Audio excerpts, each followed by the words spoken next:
I tweeted out before last week's episode that it's remarkable just how much joy a new episode of Game of Thrones brings me. I was thinking of putting like the word remarkable or just how unhealthy it is in a way. No, it's beautiful. Borderline unhealthy. It's beautiful. I mean, how many things in life like really bring people that much joy and excitement and also like unite people who don't otherwise have a lot of things in common? Yes. That's one of the things that's so cool about this experience. It's like I fell in love with Harry Potter when I was in high school and college for much that same reason. Like I loved the stories.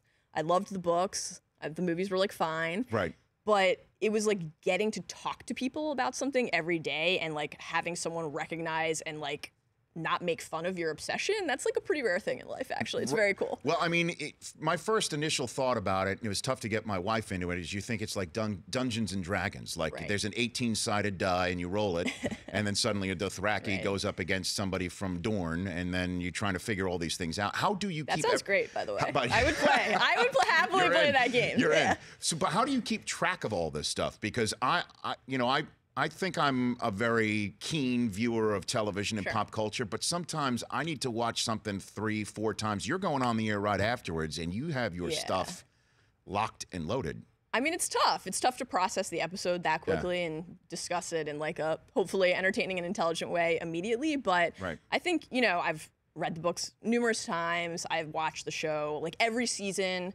Before the new season, I rewatched the entire series and like was for years just doing that like for fun with my husband because we're nerds and really enjoyed doing that. Yes. And so like doing that this year for binge mode with Jason Concepcion, doing that in like really concentrated fashion was, I don't know, sort of like natural. I mean, it was certainly an extreme experience, but I think when you just kind of keep consuming the content in various ways and are constantly having conversations about it, you just sort of like avoid, hopefully, too many encoding failures. And the world is really vast, and I also think you kind of at some point have to accept that you can't actually remember everything, and that it's more important to like have a firm grasp on the things that like you respond to in the story, because that's also one of the things that's cool about the community and the fan base is like the story can just mean totally different things to different people, and like your experience with it can be diametrically opposed to mine and still totally valid. That's awesome.